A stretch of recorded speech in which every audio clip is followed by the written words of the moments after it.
Vou aproveitar esse momento aqui de começo de live, que a gente ainda tá, né, bem devagarinho. E, cara, falar pra vocês que eu tô meio preocupado com a quantidade gigantesca de escritores num péssimo estado de formação mesmo. Mas assim, num estado assustador. Por que eu tô falando isso, né? Basicamente pelos feedbacks que eu tô encontrando da Flive mesmo.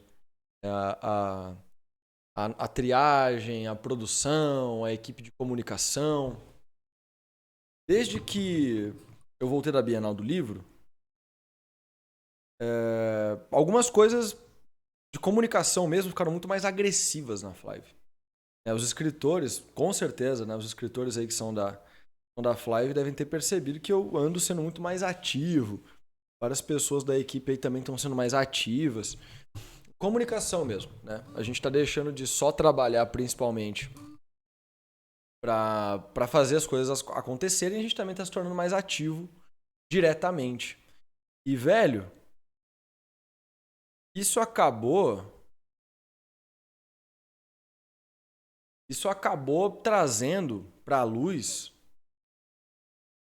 muita coisa preocupante mesmo. Muita coisa preocupante, porque a gente mais ativo, a gente também provoca mais indagações, mais levantamentos.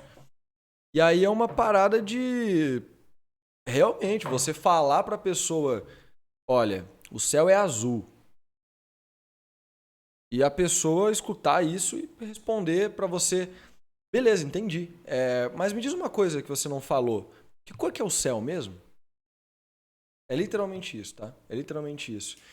Então isso me preocupa um pouco, porque às vezes dá um desespero, né? Dá um desespero de você olhar para todos os lados e não enxergar aquele futuro, aquela centelha de esperança. Ter fé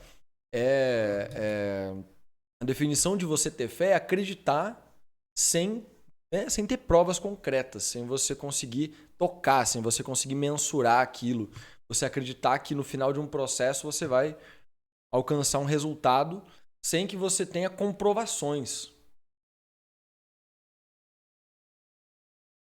E, cara,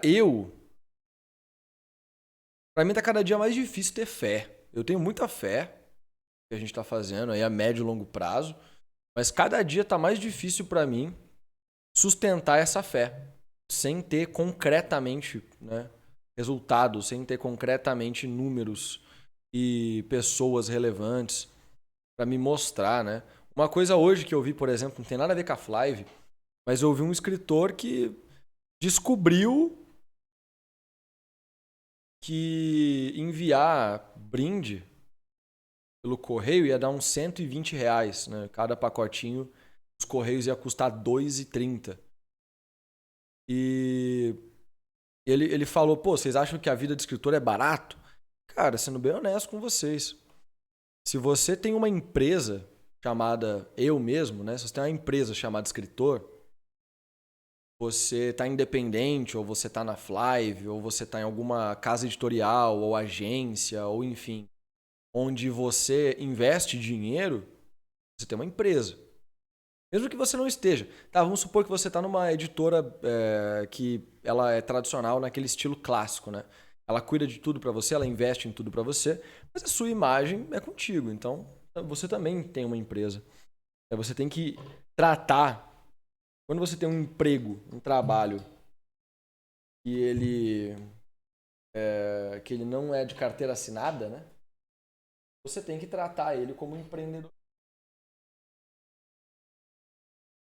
Porque se você ganha R$ 2.000, na verdade o seu salário é de no máximo 1.500, 1.200. O restante do dinheiro você tem que investir na sua carreira. Investir na sua empresa.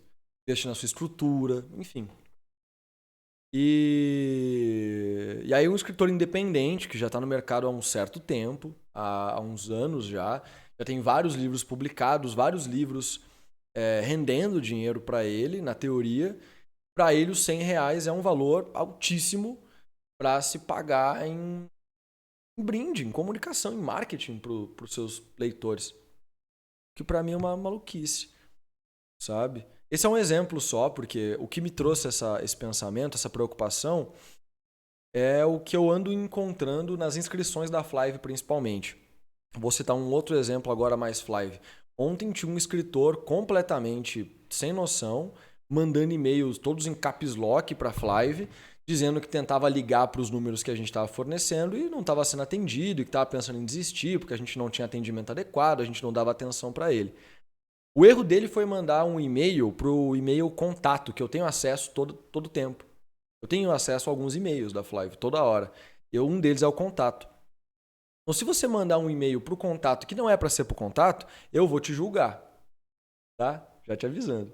Então, não envie o e-mail para o contato querendo falar comigo. Besteira.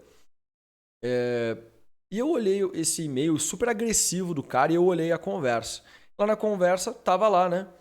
A profissional da Flive explicando para ele que a gente não fazia atendimento telefônico. Que a gente não tinha ligação.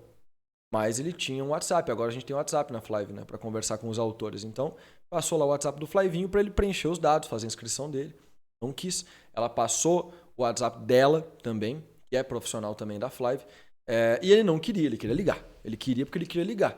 Só que num tom mega agressivo, um tom mega escroto, tá? Babaca. A palavra correta é babaca. E aí eu mesmo tomei a iniciativa de responder o e-mail dele avisando que era eu. Falei, olha, aqui é o Lucas. Eu coloquei na assinatura, né? Que era eu. E falei, a Flive não tem interesse de publicar nenhum livro seu, então eu peço para você realmente desistir.